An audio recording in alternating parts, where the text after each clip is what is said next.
Yeah, no kidding. See, these teeth are sharp.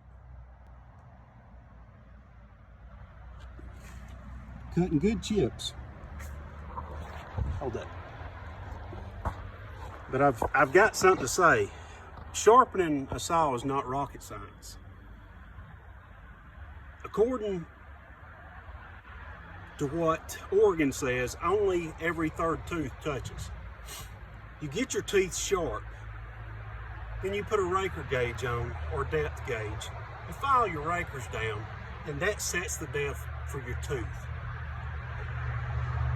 Just get your teeth sharp and get your rakers to gauge and to depth, and you've got it. It's not rocket science, it's easy, guys.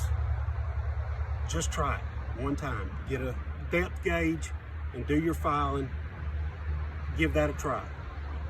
It will come out, I promise.